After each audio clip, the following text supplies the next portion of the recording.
है कुंडली का पहला हाउस वो दिखाता है खुद की पर्सनैलिटी। और लगन जो है वो सुबह का टाइम का 6 से 8 है। यानी जो इंसान सुबह उठेगा उसकी लगन जो है वो अपने आप बली हो जाएगा, अच्छा काम करने लगेगा। तो फर्स्ट हाउस क्या है? वहाँ पे मेष राशि आती है कालपुरुष कुंडली में। तो कालपुरुष कुंडली में मेष राशि आने का मतलब क्या है कि वहाँ पे हमें सर्वाइवल मोड में जीना होता है। यानी कि सबसे पहले सेहत। अगर इंसान का अगर सेहत ही नहीं रहेगा, भोगना तो लगन को है, तो अगर लगन ही सही नहीं है तो फिर बाकी के हाउसेज विपरीत राजयोग और राजयोग कहाँ फलित होंगे। इसीलिए लगन का बलि होना बहुत जरूरी है। तो फर्स्ट हाउस हमारा लगन हो गया। तो पहले तो हम बात करते हैं कि फर्स्ट हाउस आया कहाँ से। तो जब आकाश और पृथ्वी का जो मिलन, जिस पॉइंट से हम धरती पे आए हैं, उस टाइम पे जो जिस राशि में, जिस जोडियक में सन राइज कर रहा होता है, वही हमारा लगन हो जाता है। तो अगर किसी का सुबह से 6 के 8 के बीच में जन्म हुआ है तो वहाँ पे क्या मानेंगे हम लोग? मानेंगे कि उसका कौन सा लगन बनेगा? मेष लगन बनेगा। तो इसका मतलब यही है कि फर्स्ट हाउस का सिग्निफिकेशन यहाँ पे क्या हो गया?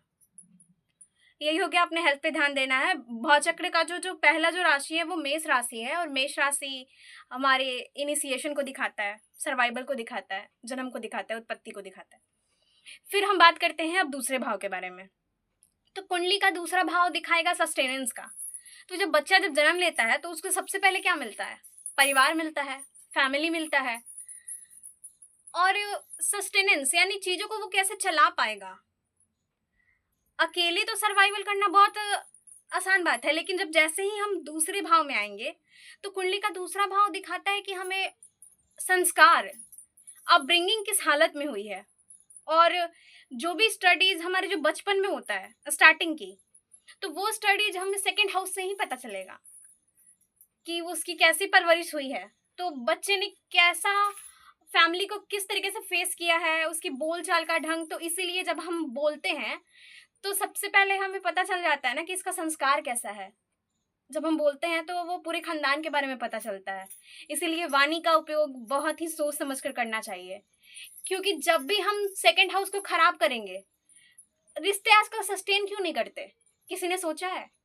तो रिश्ते आजकल सस्टेन इसलिए नहीं करते क्योंकि हम लोगों ने अपनी भाषा को बिगाड़ के रखा है। इतना बिगाड़ लिया है कि आदर संस्कार वगैरह बचा ही नहीं है। आजकल के बच्चों में मोरालिटी का इशू बहुत ज्यादा हो चुका है।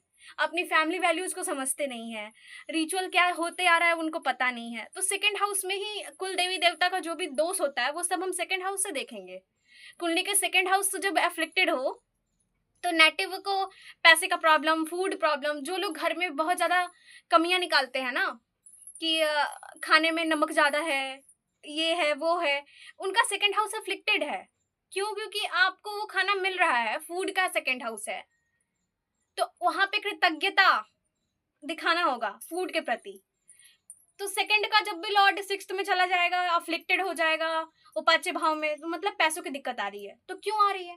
क्योंकि हमारा जो बैक कर्मा जो है ना, पेंडिंग कर्मास, वो फैमिली के टुवर्ड्स, एंसेस्टर के टुवर्ड्स है, जहाँ पे हमें अपने स्पीच का ध्यान रखना है, फूड का ध्यान रखना है, हमें जरूर से खाना निकालना है पक्षियों के लिए, जानवरों के लिए हमें सर्व करना है। मतलब हमारे एंसेस्टर ने वो काम छोड़ा है अधूरा, जहाँ पे इस वजह से लोग जनरेशनल चीजें दिक्कत आ रही है, पैसों की आर्थिक तंगी जब भी आए तो हमें क्या करना चाहिए? सेकंड हाउस से 11th हाउस होता है हमारा 12th हाउस, यानी पैसों का दिक्कत आए तो दान करो। लोग क्यों बोलते हैं कि अगर हम दान करते हैं तो भगवान और देता है?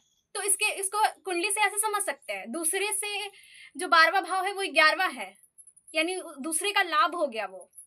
तो जैसे ही हम लोग डोनेशन करेंगे पैसे आएंगे, जाहिर सी बात है।